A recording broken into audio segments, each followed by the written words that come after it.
Hello students, welcome to with education. मेरा नाम अमृत कुमार है और हम लोग आज जो है BSPHCL में Bihar state power holding company limited में 2000 टेक्नीशियन का बहाली आया है। उस पर हम लोग विस्तार से चर्चा करेंगे और उसमें एक डिस्कशन करेंगे। एक टॉपिक है ट्रांसफार्मर, उसमें हम लोग देखेंगे ट्रांसफार्मर में 20-25 क्वेश्चन जो बहुत इंपॉर्टेंट क्वेश्चन है, उसके आगे भी हम लोग करेंगे। तो ट्रांसफार्मर एक बहुत इंपॉर्टेंट टॉपिक है, उससे क्वेश्चन आप लोग को आएगा ही। उसमें चूंकि सिलेबस में दिया हुआ है तो यहाँ हम लोग उसको भी कवर करेंगे। अभी देखिए थोड़ा सा हम लोग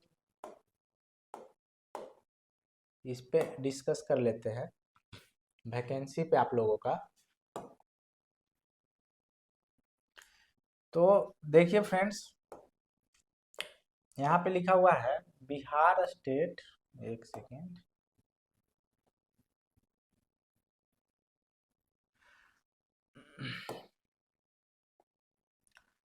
Bihar state power holding company limited.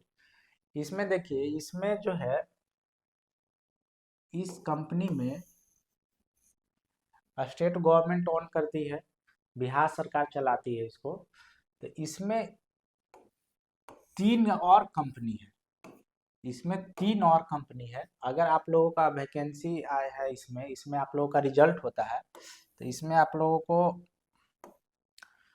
तीन कंपनी में ज्वाइन करने का मौका मिल सकता है। इसमें कहीं भी आप जा सकते हैं। एक है SBPDCL,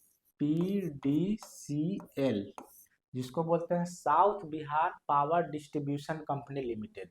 जिसे साउथ बिहार किसको बोलेंगे? जो जैसे मान लीजिए गंगा इस पार को, जैसे पटना हो गया आपका, ये क्या बोलते हैं, अरवल हो गया, औरंगाबाद हो गया, जहानाबाद हो गया, तो ये सब साउथ बिहार में आ गया। नॉर्थ बिहार हो गया NBPDCL। और एक है ट्रांसमिशन का, जिसको बोलते हैं BSPTCL। ये तीन कंपनी है इसका, ये तीन पार्ट है। तो north Bihar power distribution company limited और एक है Bihar state power transmission company limited. तो ये दोनों जो है वो डिस्ट्रीब्यूशन का है। डिस्ट्रीब्यूशन का कंपनी मतलब हो गया जो बिल बनाते हैं, बिल जो डायरेक्ट कंज्यूमर से कनेक्टेड रहते हैं। कंज्यूमर मतलब हो गया कि घर से, घर या लोड जो बिल का बकाया का हम लोग भुगतान करते हैं, या फिर जो मीटर कनेक्शन देते हैं हम लोग को, 1 किलोवाट का कनेक्शन चाहिए, 2 किलोवाट का कनेक्शन चाहिए, है ना। तो ये सब ये कनेक्शन देंगे, ये डिपार्टमेंट देखता है। जो डायरेक्ट कंज्यूमर्स लोगों से जुड़ा होता है, पब्लिक से जुड़ा रहेगा, तो ये डिपार्टमेंट है साउथ बिहार, नॉर्थ बिहार। तो उत्तरी बिहार में जो हो गया सीतामढ़ी, समस्तीपुर, और इधर हम लोग का हो गया साउथ बिहार। और ये है ट्रांसमिशन, जो हाई वोल्टेज पे ट्रांसमिशन कर रहा है, तो वो हो गया Bihar state power transmission company limited. ये तीनों में से कहीं भी हम लोग का, आप लोगों का हो सकता है, ठीक है। यहाँ पे देखिए ये वैकेंसी आप लोग को पता ही है कि 2000 वैकेंसी है, जिसमें इसमें देख रहे हैं कि अनरिजर्व में ये जो है आपका जनरल है, ये वुमेन के लिए है। तो 35%, जैसे 500 सीट है तो इसका 35% 175 सीट लेडीज के लिए रिजर्व है, महिलाओं के लिए है। तो वैसे ही सारे कैटेगरी में बैकवर्ड कास्ट है, ईबीसी है, एसटी, एससी, ईडब्ल्यूएस, सारे में महिलाओं का अलग से सीट रिजर्व है। तो महिलाओं के लिए अलग से सुनहरा मौका है। और जितने भी बिहार में आईटीआई किए हुए हैं उनके लिए बहुत खास मौका है, क्योंकि यहाँ पे वैकेंसी बहुत ज़्यादा है। इतना वैकेंसी बार बार आता नहीं है। तो एक भी क्वेश्चन को मिस ना कीजिए, क्योंकि एक एक क्वेश्चन बहुत इंपॉर्टेंट है आप लोगों के लिए। एक क्वेश्चन से बहुत पीछे लोग रह जाते हैं। तो आगे देखिए, इसमें थोड़ा सा हम बस शॉर्ट में डिस्कस कर लेते हैं। इसमें यहाँ पे एक दिया है, जैसे आपका ज्वाइनिंग होने के बाद ये 2 ईयर प्रोबेशन पीरियड रहता है। किसी भी जॉब में 1 साल या 2 साल प्रोबेशन पीरियड रहता है। प्रोबेशन पीरियड बोलते हैं जांच अवधि। क्या बोलते हैं इसको? जांच अवधि। मतलब इस समय आपको, जिस समय आप कंपनी में काम कर रहे होते हैं, जिस समय इस बिजली बोर्ड में काम कर रहे होंगे, बिजली विभाग में आप वर्क कर रहे होंगे, उसी समय में बिजली विभाग आपका क्या करेगा? सारे डॉक्यूमेंट का, जैसे आपने कोई जाति प्रमाण पत्र लगाया, कोई ईडब्ल्यूएस लेने के लिए अपना आय प्रमाण पत्र लगाया कि हमारे पिताजी का इनकम कम है, तो उन लोगों का सारे सर्टिफिकेट का जांच इंटरनली इंटरनली मतलब आपको नहीं बताया जाएगा, वो विभाग आपको भेज के, या किसी पे कुछ उस तरह का क्रिमिनल केस तो नहीं है, तो ये सारा जांच होते रहेगा 2 साल के अंदर में। और ये 2 साल का आप पार कर लिए, उसके बाद ही आप परमानेंट कहीं के भी एम्प्लॉय बनते हैं। उसके पहले आप परमानेंट नहीं रहते हैं, भले ही आपका जॉब हो गया लेकिन फिर भी आप परमानेंट नहीं है। ये 2 साल के अवधि में आपका सारा टेस्ट से जब क्लियर कर लेगा, आपका सारे सर्टिफिकेट जो है, जैसे आईटीआई का सर्टिफिकेट लगाएंगे, 10th क्लास का सर्टिफिकेट लगाएंगे, वो सारे जांच करने के बाद वो संतुष्ट हो जाएगी कंपनी, उसके बाद आपको आप परमानेंट वहाँ के कर्मचारी हो जाएंगे। ठीक है, देखिए यहाँ पे फॉर्म भरने पे 1500 रुपये लग रहे हैं और 375 रुपया लग रहा है। यहाँ पे देखिए आपको ये पैसा मिलेगा स्टार्टिंग में 9200 रुपया, 9200 रुपये मिलेगा एक तरह से मंथली फिक्स, इसमें कुछ ऐड नहीं होगा, ये एक तरह से स्टाइपेंड के तौर पे होगा। उसके बाद आपको इस पे बैंड में आप जाएंगे जिसमें बेसिक डीए और भी जो भी महंगाई भत्ता या और अलाउंस जुट करके आप लोग आपको लमसम 30,000 के आसपास इन हैंड 30,000 के आसपास मिलेगा। ठीक है, इससे कम या ज़्यादा, लेकिन लगभग वही मान लीजिए। ठीक है,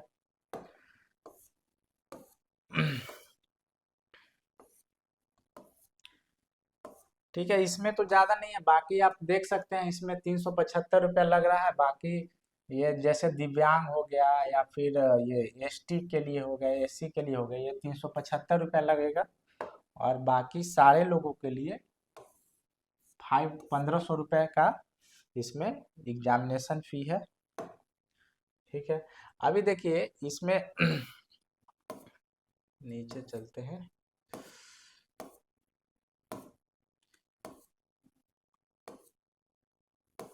इसमें देखिए आप लोग का ये सिलेबस है, सिलेबस में मेन ये आपका टेक्निकल पार्ट है, टेक्निकल पार्ट। ठीक है ना, ये टेक्निकल और नॉन टेक दो दो तरह का एग्जाम है इसमें।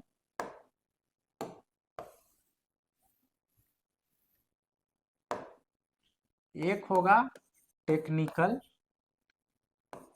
टेक्निकल और एक होगा non technical. Non technical technical में आपका जो ब्रांच पेपर है, जो आईटीआई में आप लोगों ने पढ़ा है, उससे पूछेंगे क्वेश्चन।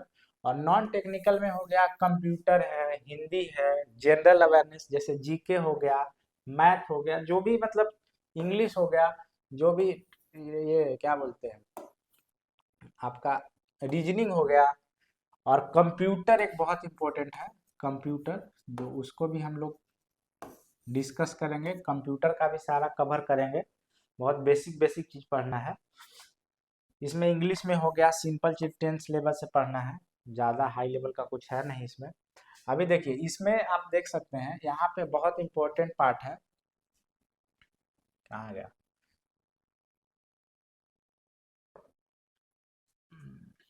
ये देखिए ट्रांसफार्मर वाइंडिंग। ठीक है, तो ट्रांसफार्मर वाइंडिंग या ट्रांसफार्मर के बारे में जो पढ़ना है समझना है, तो डायरेक्ट क्वेश्चन नहीं चलते हैं, हम लोग क्या करते हैं थोड़ा सा ट्रांसफार्मर के बारे में देख लेते हैं। ठीक है, उसके बाद क्वेश्चन का भी हम लोग जिक्र करेंगे। ठीक है ना, देखिए यहाँ पे कुछ क्वेश्चन प्रिपेयर किया गया है, ये प्रेजेंटेशन है हमारा। प्रेजेंटेशन में देखिए ये इसमें मुख्य भूमिका हमारे मित्र का रहता है, जो हमने पहले भी वीडियो में बताया है कि वो मुजफ्फरपुर पॉलिटेक्निक, मुजफ्फरपुर कर रहे हैं, बक्सर पॉलिटेक्निक में है, और उन्हीं का मेहनत है, ये सारा रेडी करके मुझे देते हैं और उसके बाद हम डिस्कस करते हैं यहाँ पे। तो यहाँ पे ये लगा दिए हैं NBPDCL, SBPDCL, BSPDCL, यही तीनों कंपनी में आप ज्वाइन कर सकते हैं। और कंपनी के ऊपर डिपेंड करता है, आपका प्रायोरिटी मांगेगा आपको किस में रुचि है, ये पब्लिक से डायरेक्ट कांटेक्ट में रहना चाहते हैं कि आप ट्रांसमिशन में पब्लिक का कोई इंटरकनेक्शन नहीं रहेगा, उसमें रहना चाहते हैं। ट्रांसमिशन लाइन में पब्लिक से कोई डीलिंग नहीं रहेगा और इसमें आप डायरेक्ट पब्लिक से कांटेक्ट में रहेंगे। तो किस में जाना चाहते हैं? साउथ बिहार का है, ये नॉर्थ बिहार, उत्तरी बिहार का और दक्षिणी बिहार का है। ठीक है, अभी आते हैं हम लोग क्वेश्चन पे। हमारा एक यूट्यूब चैनल है जिसका नाम है वृद्धि एजुकेशन, और उस पे लोगों का बहुत अच्छा रिस्पॉन्स रहा है, और एक हमारा एप्लीकेशन भी है। तो इसी की वजह से मोटिवेट होकर के हम लोग आगे तक ये कर रहे हैं, और धीरे धीरे हम लोग बहुत सारा मटेरियल देने वाले हैं।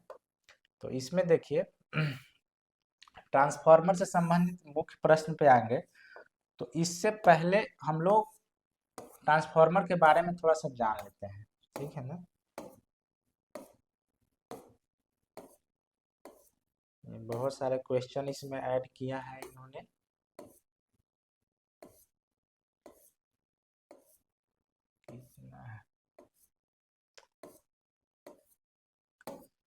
हाँ देखिए,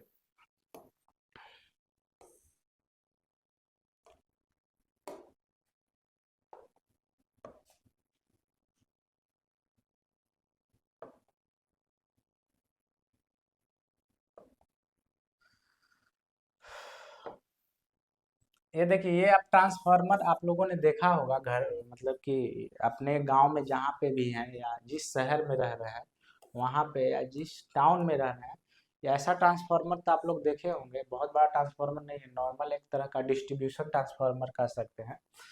तो इसमें क्या है, इस तरह का, ये देखिए ये जो पार्ट है इसको बोलते हैं बुशिंग। क्या बोलते हैं? बुशिंग। और ये पूरा ट्रांसफार्मर है, इसमें ये जो पार्ट है जहां से सप्लाई आता है या सप्लाई बाहर निकलता है या अंदर आता है ट्रांसफार्मर के पास, तो उसको क्या बोलते हैं? बुशिंग बोलते हैं। अभी ट्रांसफार्मर में देखिए एक तरफ से सप्लाई आता है, एक तरफ से इनकमिंग होता है, सोर्स आता है और दूसरे तरफ निकलता है। ठीक है, सोर्स, सोर्स मतलब उसको चार्ज, मतलब कि एनर्जी ट्रांसफार्मर के पास तो अपना नहीं रहेगा, वो ऊर्जा कहीं से लेगा। तो थ्री फेज सप्लाई, तीन फेज का सप्लाई लेता है और दूसरे तरफ तीन टर्मिनल से निकल जाता है। तो जहां से सप्लाई अंदर आ रहा है या बाहर जा रहा है, उस पॉइंट से एक पोर्सिलेन का, पोर्सिलेन मतलब चीनी मिट्टी की तरह लाल कलर का या कॉफी कलर का बुशिंग टाइप का रहेगा, उसको बोलते हैं हम लोग बुशिंग। क्या बोलते हैं? बुशिंग, बुशिंग बोलते हैं। ठीक है ना। ट्रांसफार्मर का मेन काम क्या है? पावर का ट्रांसफर करना। ट्रांसफार्मर का मेन काम क्या है? देखिए, पावर, पावर मतलब क्या हो गया? शक्ति। शक्ति का क्या करा? Transfer, transfer. इसमें ट्रांसफर कैसे करता है? तो हाई वोल्टेज से लो वोल्टेज या लो वोल्टेज से हाई वोल्टेज, इसमें क्या करेगा कि वोल्टेज का परिवर्तन करेगा। वोल्टेज को क्या करेगा? एक तरफ वोल्टेज मान लीजिए रहेगा 11 के लिए 11,000 वोल्ट, अब इधर कर देगा 415 वोल्ट या 230 वोल्ट। ठीक है ना। तो इसमें क्या किया? वोल्टेज में क्या कर दिया? परिवर्तन कर दिया, तभी तो हम लोग यूज कर पाएंगे। अभी देखिए ट्रांसफार्मर में वाइंडिंग होता है, अंदर में वाइंडिंग बोलते हैं, जैसे कॉपर का ऐसे लपेटा हुआ रहेगा वायर, बहुत सारा ऐसे टर्न के रूप में, गोल गोल राउंड राउंड। तो उस जो वाइंडिंग रहेगा, तो वाइंडिंग का काम क्या है? वाइंडिंग, ट्रांसफार्मर का क्या रहेगा? वाइंडिंग। जो जो उसका बेसिक स्ट्रक्चर है, पार्ट है, उसके बारे में समझ लीजिए। ये पार्ट क्या है? ये जो है, ये इसको बोलते हैं conservator tank. Conservator tank, conservator tank क्यों है? ट्रांसफार्मर के अंदर में वाइंडिंग जो है, जो कॉपर का रहेगा, तांबे का रहता है मोस्टली, उस वाइंडिंग से ही करंट का फ्लो हो रहा है, वोल्टेज उसमें अप्लाई हो रहा है, और उसमें वोल्टेज को कम करके दूसरे साइड में हमको मिल रहा है, तब हम क्या कर रहे हैं? घर में यूज कर रहे हैं। तो ट्रांसफार्मर हीट होता है, क्या होता है? गर्म होता है। और दूसरा चीज क्या है? इंसुलेशन। ट्रांसफार्मर क्या होता है? हीट। हीट क्यों होता है? हीट क्यों होता है? कोई भी आदमी काम करेगा, जैसे हम ही लोग काम करते हैं, दौड़ते हैं या बहुत मेहनत करते हैं, तो क्या निकलने लगता है? पसीना निकलता है। तो पसीना ट्रांसफार्मर से भी निकलता है, वही हीटिंग है। और हीटिंग क्यों होता है? लॉस के कारण। लॉस मतलब हानि, क्षति, ऊर्जा का खपत हो रहा है। जैसे हम भी काम करते हैं तो हमारे अंदर का जो शरीर का एनर्जी है, ऊर्जा, वो क्या हो रहा है? नष्ट हो रहा है। तो उसके बाद क्या होता है? बहुत काम कर रहे थे, हीट निकलता है बॉडी से, एनर्जी निकलता है, ऊर्जा मेरा लॉस हो रहा है। तो ट्रांसफार्मर में भी काम कर रहा है, ट्रांसफार्मर पावर का ट्रांसफर कर रहा है एक तरफ से दूसरे तरफ। तो उसमें क्या हो रहा है? कुछ लॉस हो जा रहा है, कुछ बर्बाद हो जा रहा है।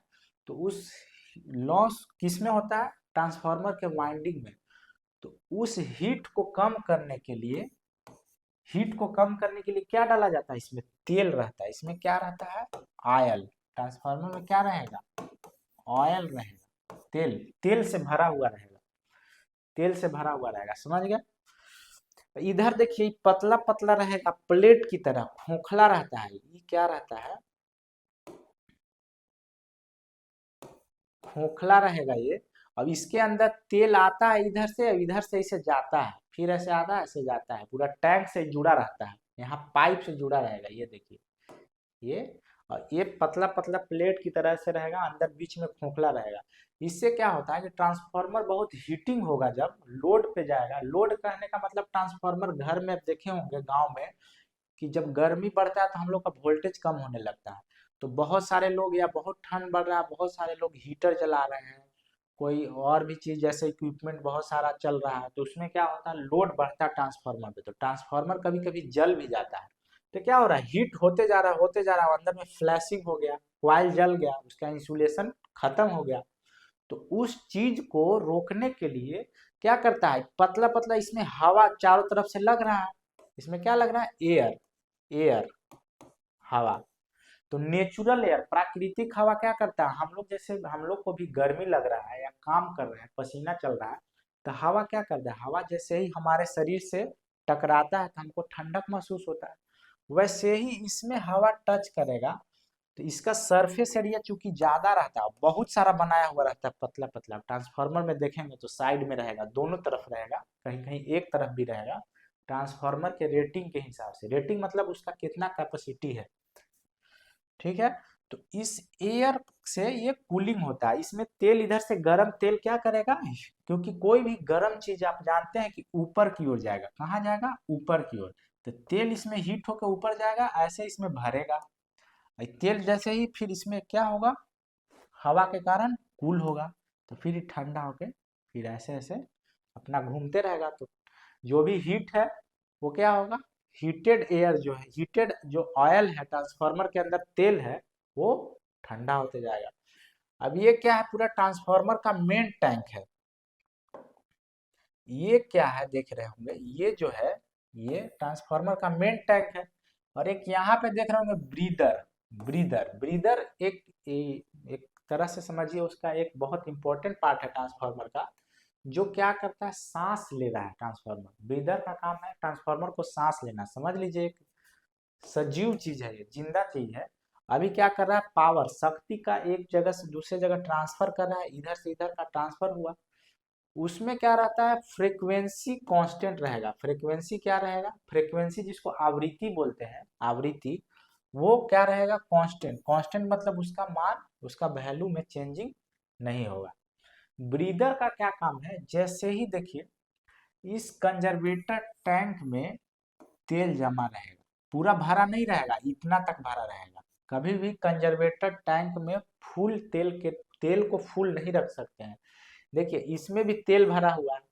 अगर इसमें थोड़ा बहुत लीकेज कहीं हो रहा है, थोड़ा थोड़ा, या बहुत दिन के बाद धीरे धीरे उसका वैल्यू कम हो रहा है, जल के या हीट होके, ऑक्सीडाइज होके, ठीक है, तो इसमें तेल रहता है, ये पाइप से जुड़ा रहता है। यहाँ पे देखिए ये पाइप से जुड़ा रहता है। अभी क्या करता है कि जैसे ही इसमें तेल का कमी होता है तो इधर से सप्लाई दे देता है।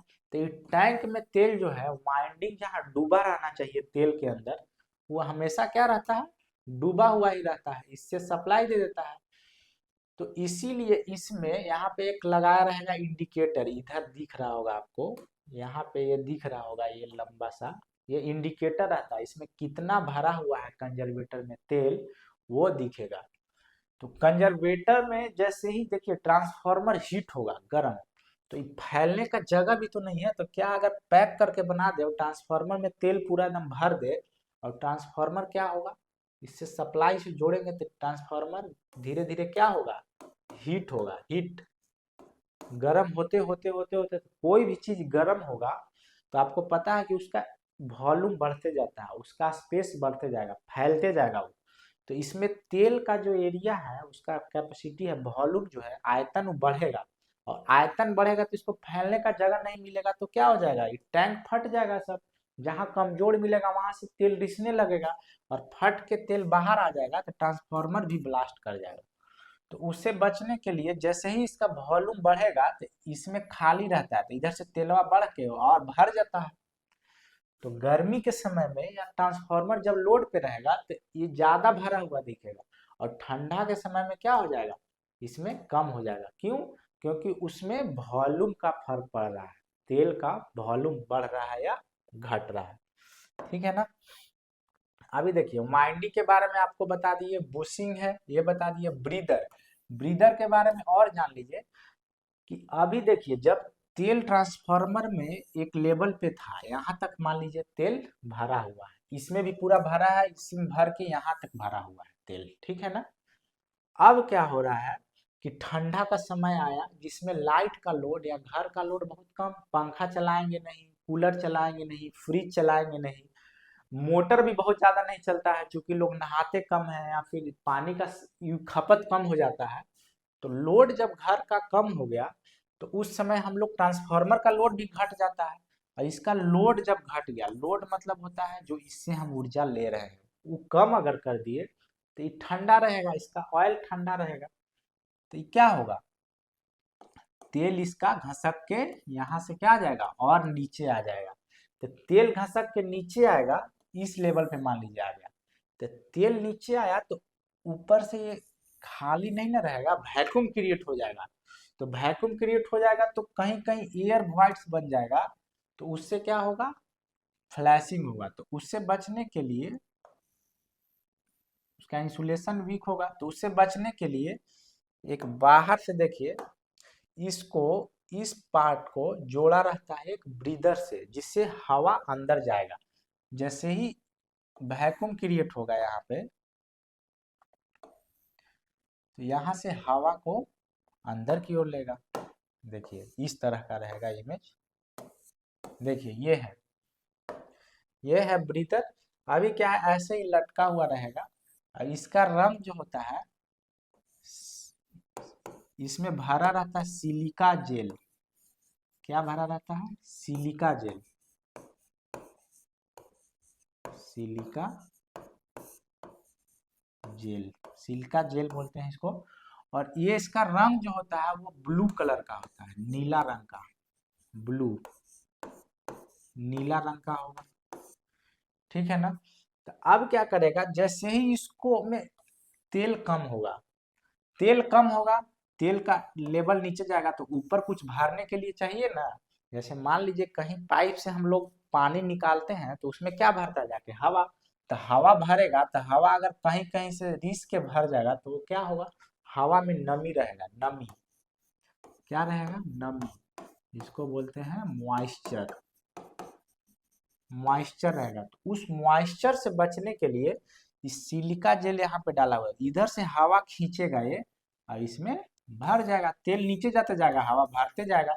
और जैसे ही तेल इसमें हीट हुआ, मान लीजिए ट्रांसफार्मर क्या हो रहा है, हीट हो रहा है, तो इसका लेवल, आयतन बढ़ेगा, वॉल्यूम, तेल का वॉल्यूम बढ़ेगा, तो ये क्या जाएगा, धीरे धीरे कहाँ जाएगा, तेल धीरे धीरे ऊपर जाएगा, तो हवा बाहर निकल जाएगा। तो यही ब्रीदर का काम है, एयर का पासेज देता है, एयर बाहर निकलेगा और अंदर आएगा, और जिस समय एयर अंदर आ रहा होगा तो उसमें से मॉइस्चर को ये खींच लेगा, नमी को ये क्या करेगा, नमी को ये खींच लेगा। नमी अपने में जो भी हवा में जैसे नमी का मात्रा होता है, जैसे मान लीजिए ठंडे का मौसम है या बरसात का मौसम है, तो उसमें हवा में नमी रहता है बहुत, मतलब देखते हैं कपड़ा नहीं सूखता है या जो भी है, तो उसमें क्या रहता है, उस नमी अगर ट्रांसफार्मर के अंदर घुसेगा तो वाइंडिंग को डैमेज करेगा या जल्दी खराब होगा, तेल का भी जो उसका गुणवत्ता है वो खराब होगा। तो उससे बचने के लिए हम लोग क्या करते हैं, ये ब्रीदर का अरेंजमेंट किया हुआ रहता है ट्रांसफार्मर में, ठीक है। ये सब समझ लीजिए, उसके बाद क्वेश्चन पे चलेंगे। अभी देखिए ये जो है ट्रांसफार्मर का एक सिंपल सा इमेज है, जिसमें इधर देखिए एक तरफ को माना जाता है प्राइमरी। क्या माना जाता है? प्राइमरी। प्राइमरी किसको बोलते हैं? प्राथमिक साइड, प्राथमिक कुंडली, प्राइमरी क्वाइल। प्राइमरी क्वाइल या प्राथमिक भी बोलते हैं इसको। और इसको बोलते हैं सेकेंडरी। जिस तरफ से सप्लाई से जोड़ेंगे, जैसे मान लीजिए कि ट्रांसफार्मर है कहीं पे लगा हुआ, आप उसको देख रहे होंगे या कहीं ना कहीं देखे होंगे, तो जहां से वो सोर्स मतलब सप्लाई ले रहा है, ग्रिड के तरफ से आ रहा है जो सप्लाई, उसको बोलेंगे प्राइमरी साइड, मुख्य साइड वही है। और जिधर से हम लोग कनेक्टेड है, जिधर से ट्रांसफार्मर से अब हम पावर ले रहे हैं, वोल्टेज उसका कम हो गया, तो उसको बोलेंगे सेकेंडरी साइड। क्या बोलेंगे? सेकेंडरी साइड, सेकेंडरी, द्वितीयक, ठीक है ना। और ये जो ट्रांसफार्मर का जो कॉइल है, ये देख रहे होंगे, ये जो कॉइल है, कॉइल क्या चीज का है? कॉपर का, तांबे का रहेगा। ये भी लपेटा हुआ है पूरा, कॉपर का कॉइल है, ठीक है। और ये किस पे लपेटा हुआ है? क्योंकि ऐसे हवा में तो ऐसे गोल गोल नहीं घुमाया हुआ रहेगा, तो इस जिस चीज पे लपेटा हुआ है इसको बोलते हैं कोर। क्या बोलते हैं? कोर। और कोर किस चीज का बना होता है? तो सिलिकॉन स्टील का। किस चीज का? सिलिकॉन स्टील या आयरन कोर का, लोहे का बना रहेगा, ठीक है ना। अब ये जो कोर है वो पतला पतला देखे होंगे आप, ट्रांसफार्मर कोई भी घर का, मैं जितना भी मैंने छोटा स्टेबलाइजर में भी ट्रांसफार्मर होता है, उसको भी आप खोल के बाहर का भी देखे होंगे, तो पतला पतला लेमिनेट किया हुआ था, स्टैकिंग, एक पर एक ऐसे ऐसे लेयर रहेगा, बहुत पतला पतला।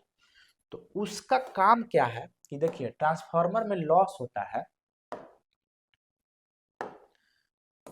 ये जो दिख रहा होगा स्टैकिंग पतला पतला, ये ये जो पतला पतला पतला पतला लेयर लेयर को जोड़ा रहता है, और एक मोटा सा फिर आयरन बनेगा, ये लोहे का कोर है।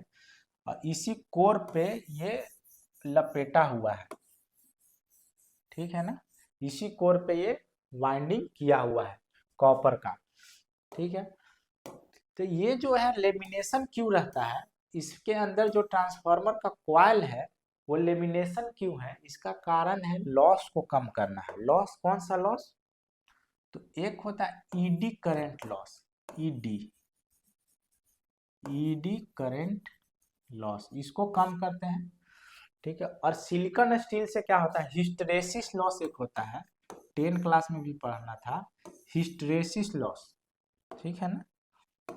हिस्टरेसिस लॉस को कम करने के लिए सिलिकॉन स्टील का यूज किया जाता है, सिलिकॉन स्टील, ठीक है।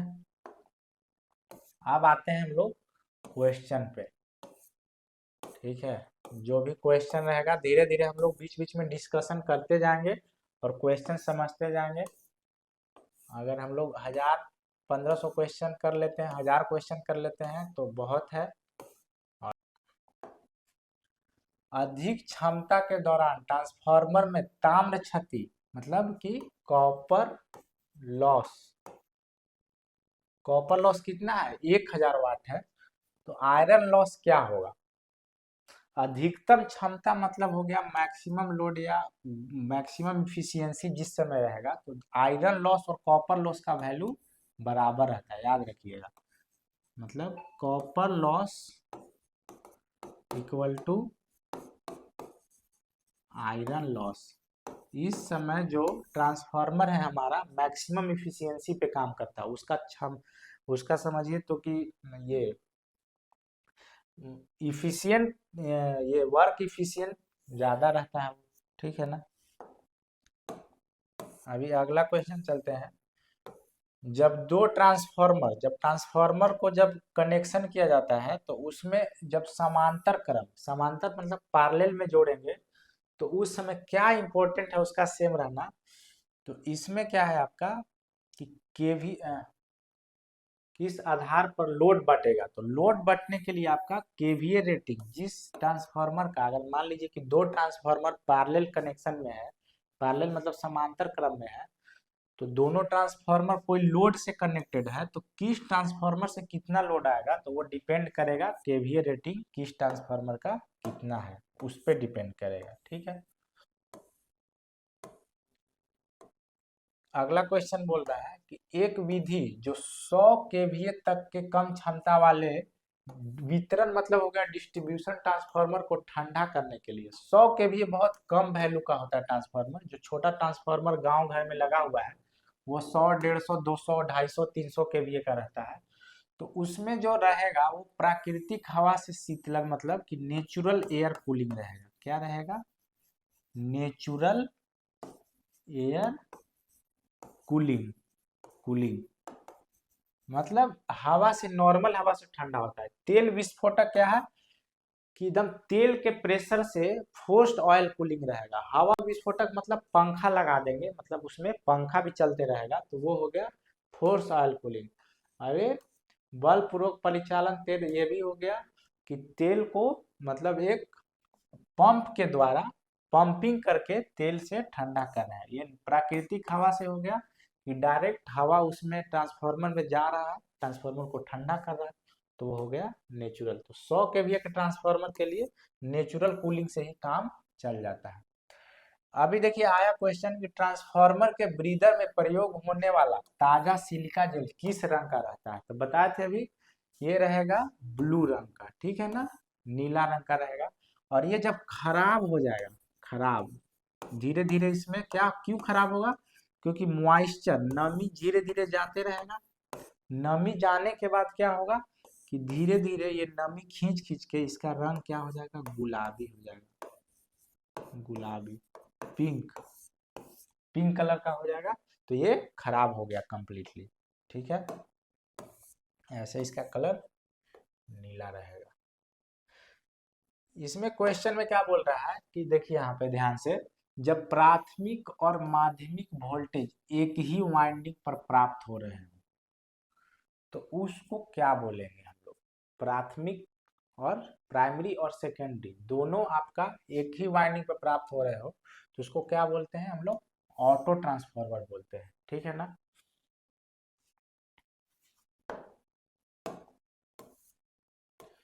जब प्राथमिक और माध्यमिक वोल्टेज एक ही वाइंडिंग पे प्राप्त हो रहा है। ठीक है, सेम चीज है। अभी देखिए ट्रांसफार्मर का पूर्ण लोड लौह नुकसान 100 वाट है, तो आधे लोड पे तो देखिए लौह नुकसान जो है, लौह नुकसान मतलब हो गया आयरन लॉस, आयरन लॉस, ये भी मतलब लोहा को दिखा दिए।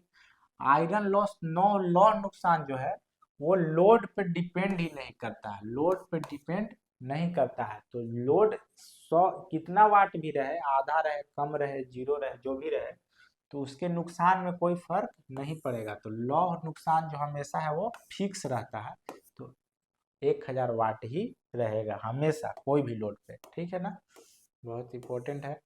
अभी क्या बोल रहा है कि हवा से नमी को अवशोषित करने के बाद सिलिकॉन जेल का रंग क्या हो जाता है, क्योंकि हवा से धीरे धीरे सिलिका जेल क्या है, नमी को खींचते रहता है, उसके मॉइस्चर को, जो हवा में पानी का मात्रा है उसको ऑब्जॉर्व करके तब ट्रांसफार्मर को एकदम बिना पानी वाला हवा देता है, एकदम उसमें मॉइस्चर का मात्रा नहीं रहेगा नमी का, तो उसका रंग क्या हो जाएगा, गुलाबी रंग का हो जाएगा, पिंक रंग का हो जाएगा। ठीक है ना,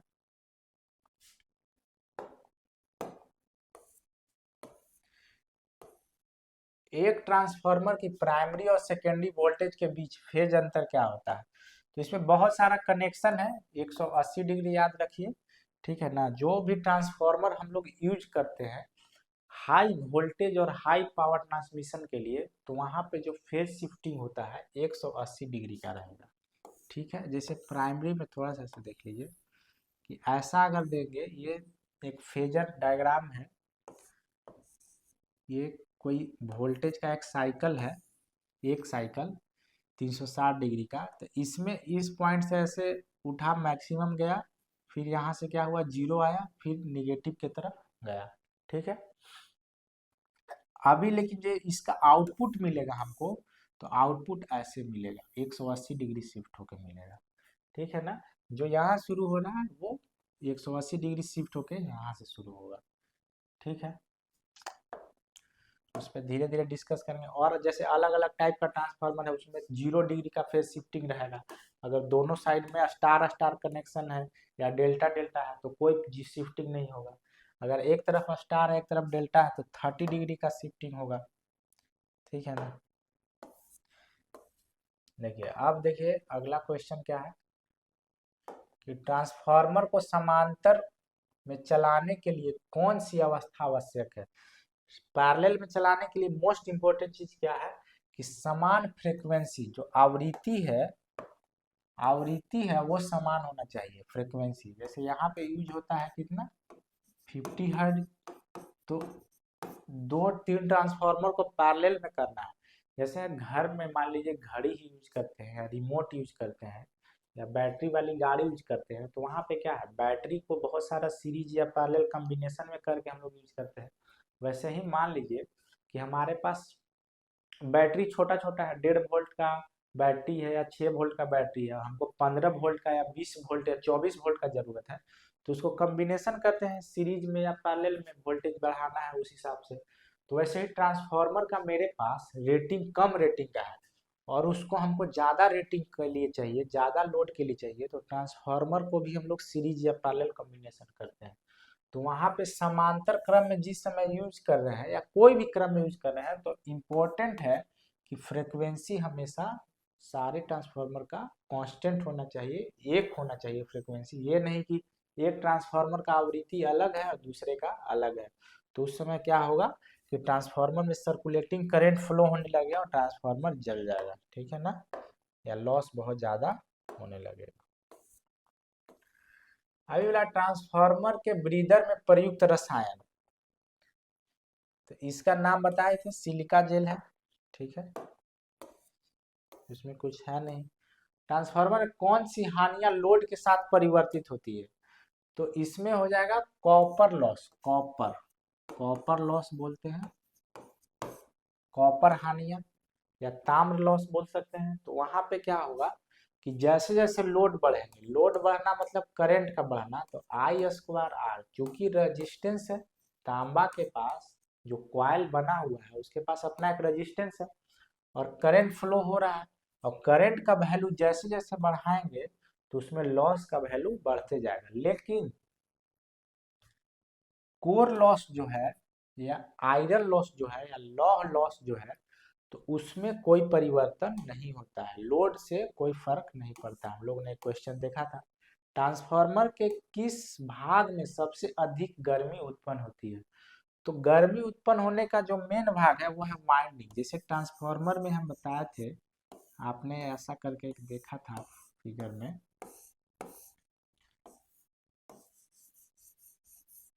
तो ये वाइंडिंग है, ये क्या है, ये जो ऐसे रोल रोल किया हुआ है ये वाइंडिंग है कॉपर का। तो इसी में हीटिंग उत्पन्न होता है, क्योंकि करंट का फ्लो इस यहीं से हो रहा है, तो इसमें हीटिंग सबसे ज्यादा उत्पन्न होता है। ये जब गर्म होता है तो इससे कांटेक्ट में रहता है तेल, जो भरा रहता है, ये तेल के टैंक में पूरा ये डूबा हुआ रहता है, तो वो तेल को हीटिंग करता है। ठीक है ना, सबसे ज्यादा हीटिंग यहीं पे होता है। यदि ट्रांसफार्मर के कोर में फ्लक्स घनत्व को बढ़ा दिया जाए, अभी देखिए एक एक्सप्रेशन होता है E = 4.445 F/N। ठीक है, ये तो एक कांस्टेंट टर्म है। ठीक है, ये है वोल्टेज ट्रांसफार्मर का। अब ये फाई क्या है, फ्लक्स, और एफ क्या है, फ्रीक्वेंसी, और एन क्या है, नंबर ऑफ टर्न्स। तो फ्लक्स डेंसिटी अगर बढ़ा देंगे, चूंकि ट्रांसफार्मर में ना, ये ट्रांसफार्मर का अगर डिजाइन है ऐसे, देखिए एक ट्रांसफार्मर है, देखिएगा ध्यान से, ट्रांसफार्मर है, इसका ऐसे मान लीजिए, कैसे बना देते हैं,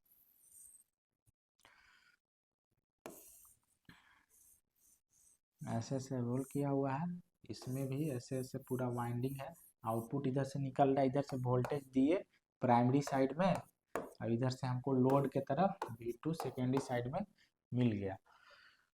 तो यहाँ पे फ्लक्स फ्लक्स फाई से डिनोट करते हैं, चुंबकीय फ्लक्स जिसको बोलते हैं, मैग्नेटिक फ्लक्स, ये पूरा ये कोर में, ये लोहे का जो कोर है आयरन का या स्टील का, इस कोर में ऐसे मूव करते रहता है अल्टरनेटिंग फ्लक्स। इस फ्लक्स का क्या काम है, मैग्नेटाइज करता है, और मैग्नेटाइज मतलब चुंबकीय गुण उत्पन्न करता है, और इसके कारण, इस फ्लक्स के कारण इस कॉइल में ईएमएफ इंड्यूस होता है, ठीक है ना। तो इस प्रोसेस को हम लोग विद्युत चुंबकीय प्रेरण बोलते हैं।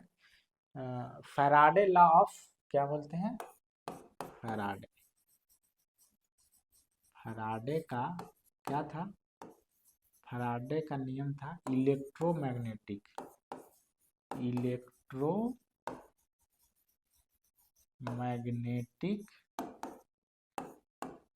इंडक्शन, ठीक है।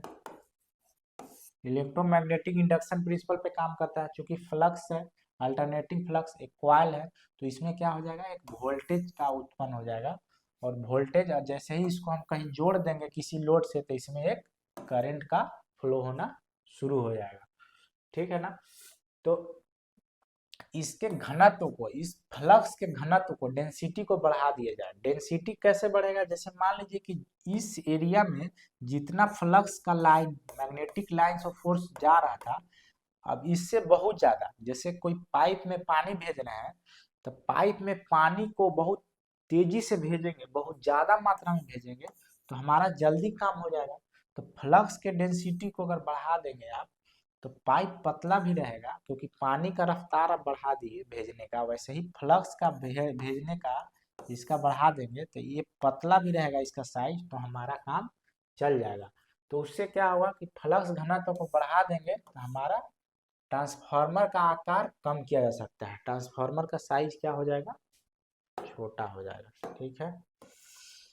अभी देखिए, ट्रांसफार्मर की प्राइमरी और सेकेंडरी कॉइल में सदैव क्या रहता है, तो मैग्नेटिक सर्किट, इसलिए अभी बताए थे, जो फ्लक्स था फाई, जो जिससे दिखा रहे थे मैग्नेटिक फ्लक्स, चुंबकीय फ्लक्स जो था, उसी चुंबकीय फ्लक्स हमेशा क्या रहेगा, तो हमेशा मैग्नेटिक सर्किट एक ही रहेगा, क्योंकि एक ही, जिसमें अलग अलग ट्रांसफार्मर होता है, लेकिन इसमें अभी देखिए एक ही मैग्नेटिक फ्लक्स ऐसे ऐसे पूरा इसमें रोटेट कर रहा है, घूम रहा है, पूरा सेट है, तो इसको बोलेंगे मैग्नेटिक सर्किट क्या रहता है, एक ही रहता है, ठीक है ना।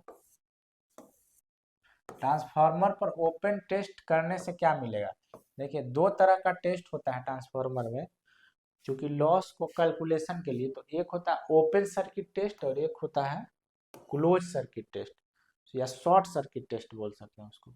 तो ओपन सर्किट टेस्ट में क्या होगा कि उसको लोड से कोई मतलब नहीं है, तो वैसा लॉस जिसको लोड से कोई मतलब नहीं है, क्वेश्चन हम लोग देखे थे कि उसमें लोड का कोई फर्क नहीं पड़ता है, कितना भी लोड ट्रांसफार्मर पे दीजिए या ट्रांसफार्मर को नो लोड पे चलाइए, बिना ट्रांसफार्मर से वोल्टेज सप्लाई कुछ नहीं लीजिए, तो भी एक तरह का लॉस होते रहेगा, और उस लॉस का क्या नाम है, आयरन लॉस। और आयरन लॉस में दो तरह का लॉस आता है, हिस्टेरेसिस और ईडी करंट लॉस, जिसको ट्रांसफार्मर का लोड से कोई मतलब नहीं है, तो उसमें ओपन सर्किट टेस्ट हो गया, सर्किट में ओपन है, कनेक्ट है ही नहीं, ठीक है।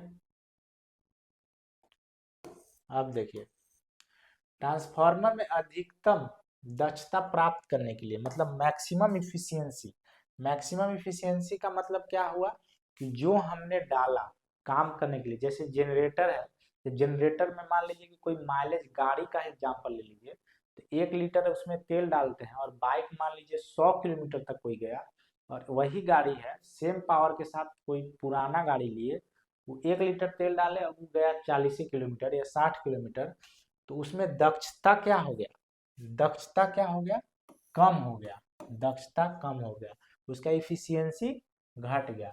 और इफिशियंसी को मैक्सिमम रखना है, तो क्या रखना है, गाड़ी का इंजन देखिए नया है, तब इफिशियंसी ज्यादा है, अच्छा माइलेज दे रहा है, वैसे ही ट्रांसफार्मर में उस कंडीशन में ज्यादा दक्षता देगा, ज्यादा इफिशियंसी रहेगा, जिस समय कॉपर लॉस और आयरन लॉस का वैल्यू क्या रहेगा, बराबर रहेगा, इक्वल रहेगा, तो उस समय ट्रांसफार्मर आपका मैक्सिमम इफिशियंसी पे रन करेगा, मतलब चलेगा, ठीक है, ये सब क्वेश्चन देख लीजिएगा, बहुत जरूरी है, इम्पोर्टेंट है,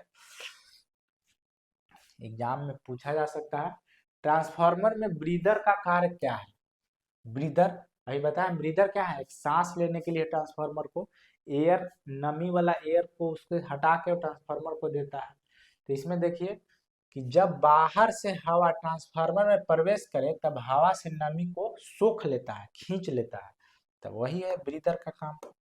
आप देखे ही हैं, फिगर में भी देखे, ट्रांसफार्मर में भी आप देखिएगा जाके। ट्रांसफार्मर का ईएमएफ का ईएमएफ होता है एक तरह का वोल्टेज ही मान के चलिए, वोल्टेज इलेक्ट्रोमोटिव फोर्स किस पर निर्भर करता है? तो फ्रीक्वेंसी पे, टर्नों की संख्या पे और फ्लक्स पे। चूंकि एक इक्वेशन बताए थे, क्या है? 4.445 एफ एन। इसमें देखिए किस पे डिपेंड कर रहा है? फ्लक्स, इसमें है फ्लक्स है। एफ फ्रीक्वेंसी, यहाँ पे है frequency. N number of turn, कितना बार टर्निंग हुआ है, घूमा है, तो टर्नों की संख्या पर भी डिपेंड करेगा। ठीक है, ये क्वेश्चन में आते हैं स्टेप डाउन ट्रांसफार्मर। देखिए ट्रांसफार्मर दो तरह का होगा, एक होगा स्टेप अप, एक होगा स्टेप अप, और एक होगा क्या, सेम चीज कर दीजिए, स्टेप डाउन। ठीक है, स्टेप अप और स्टेप डाउन। स्टेप अप में क्या करता है ना कि वोल्टेज कम लेगा। मान लीजिए वोल्टेज लिया ये 230 वोल्ट और इधर कर दिया 11,000 वोल्ट, तो ये हो गया स्टेप अप ट्रांसफार्मर। अप मतलब उसको वोल्टेज को बढ़ा दिया। और स्टेप डाउन किसको बोलेंगे कि जब 11,000 वोल्टेज को ये क्या किया, 230 बना देगा कोई। ठीक है, 11,000 को इधर से लिया प्राइमरी साइड में और उसको 230 बना दिया, तब हो गया ये स्टेप डाउन। मतलब वोल्टेज को जो डाउन कर रहा है वो स्टेप डाउन, और जो वोल्टेज को बढ़ा रहा है वो स्टेप अप ट्रांसफार्मर। तो बोल रहा है कि स्टेप डाउन ट्रांसफार्मर में प्राइमरी वाइंडिंग में टर्नों की संख्या सेकेंडरी वाइंडिंग में टर्नों की संख्या की अपेक्षा क्या होगा, अधिक होगा। कैसे, देखिए एक ट्रांसफार्मर बनाते हैं छोटा सा, सिंपल। ठीक है, इसमें देखिए स्टेप डाउन ट्रांसफार्मर बनाना है, मतलब इधर वोल्टेज कम रहेगा, इधर वोल्टेज कम रहेगा और इधर वोल्टेज ज्यादा रहेगा। तो जिधर ज्यादा वोल्टेज रखना है उधर टर्न बढ़ाना पड़ेगा। तो जिस तरफ का टर्न ज्यादा रहेगा, जैसे मान लीजिए कि अगर दुगना करना है तो इधर टर्न रहेगा 5 गो, 5 बार इसे घुमा रहेगा। इधर कितना बार घुमा रहेगा, 10 बार। तो इधर वोल्टेज देंगे 100, तो इधर मिलेगा कितना, 200 वोल्ट। समझ गया ना? वोल्टेज को क्या किया, स्टेप अप कर दिया। इधर 100 दे रहे हैं तो इधर कितना हमको आउटपुट में मिल रहा है, 200। इधर दे रहे हैं हम 100 वोल्ट, मिल रहा है 200 वोल्ट। तो ये हो गया स्टेप अप ट्रांसफार्मर, वोल्टेज को स्टेप अप कर रहा है। स्टेप डाउन किधर करेंगे, तो इधर टर्न बढ़ा देंगे बहुत सारा। तो इधर वोल्टेज देंगे मान लीजिए 200, इधर कम कर देंगे टर्न, तो क्या हो जाएगा, इधर 200 वोल्ट देंगे, इधर 100 देगा। तो इस रेशियो को क्या बोल लेंगे, सेकेंडरी बाई प्राइमरी का जो रेशियो है 10/5, यही ना आएगा। इधर का टर्न ज्यादा है तो टर्न को इसको बोलते हैं N2 और इसको बोलते हैं N1। दिखाते हैं, इसको डिनोट करने का तरीका है। तो N2/N1 हो जाता है, N2/N1 इसको बोलते हैं टर्न रेशियो या ट्रांसफॉर्मेशन रेशियो। तो इसका कितना हो जाएगा, वैल्यू 2। ठीक है ना, टर्न रेशियो का वैल्यू 2 हो गया। तो आप देखें कि स्टेप डाउन ट्रांसफार्मर में प्राइमरी में टर्नों की संख्या सेकेंडरी में टर्नों की संख्या की अपेक्षा क्या होगी, अधिक होगी। उसका जस्ट एक बार समझ लीजिएगा, तो कुछ है नहीं। ठीक है, और step up transformer, step down transformer. ठीक है, अभी क्वेश्चन तो सारा हम लोग कर लिए। इसमें देखिए स्टेप अप स्टेप डाउन आप समझ गए। ट्रांसफार्मर में लॉस होता है, कॉपर लॉस, आयरन लॉस, उसको समझ गए। एक कोर जो दो तरह का दो वाइंडिंग है यहाँ पे, एक प्राइमरी बोलेंगे प्राथमिक, एक सेकेंडरी वाइंडिंग। कोर में लोहे का कोर के ऊपर बंधा हुआ है तो इसको आयरन कोर बोलेंगे। अब ये जो है डूबा रहता है तेल के अंदर, ये पूरा ट्रांसफार्मर का टैंक है, इसमें तेल में डूबा हुआ रहेगा। इस तेल के लिए क्या होता है, जब गर्म होगा तो कंजर्वेटर टैंक में, कंजर्वेटर टैंक इसको बोलेंगे। तो इसमें क्या होगा, ऊपर बढ़ेगा नीचे आएगा, इसका सारा, इसका कलर अभी बताए। देखिए ये जो है सिलिका जेल है, जब नया रहता है तो ऐसा रहेगा, और जैसे जैसे खराब होते जाएगा ये, तो ये गुलाबी रंग का होते जाएगा, नीला से गुलाबी होते जाएगा, ब्लू से। तो जिस समय कंप्लीट देखिए खराब हो गया तो इसको फिर अब ये रिप्लेस होगा, तो फिर ऐसा कलर का इसको डाल देंगे उसमें नमी, क्योंकि ये कहने का मतलब हो गया कि इसके पास जितना नमी ऑब्जॉर्व करने का था पावर, जितना नमी ऑब्जॉर्व कर सकता था उतना कर लिया। मान लीजिए कोई रुई है, रुई, तो रुई का काम क्या है कि उसको पानी डालते जाएंगे तो खींचते नहीं ना जाएगा, एक लिमिट है उसका। वैसे ही इसका एक लिमिट है। तो इसको पकड़ने के लिए, जैसे अभी मान लीजिए कि इसका कलर नहीं बदलता, तो कैसे जानते कि इसका अब लिमिट खत्म हो गया। तो इसमें कलर चेंज होता है इसका, इस कलर चेंज के कारण, इसके रंग में परिवर्तन के कारण हम लोग दूर से ही समझ जाते हैं कि ये जो है ब्रीदर में जो सिलिका जेल है, इसको बदलने का आवश्यकता है। ठीक है ना। धन्यवाद दोस्तों। तो चैनल है ये आपको बताए ही है, विधि एजुकेशन, और इसमें आप सब्सक्राइब कर लीजिए इसको, धीरे धीरे आपको बहुत कुछ सीखने के लिए मिलेगा। ठीक है, थैंक यू।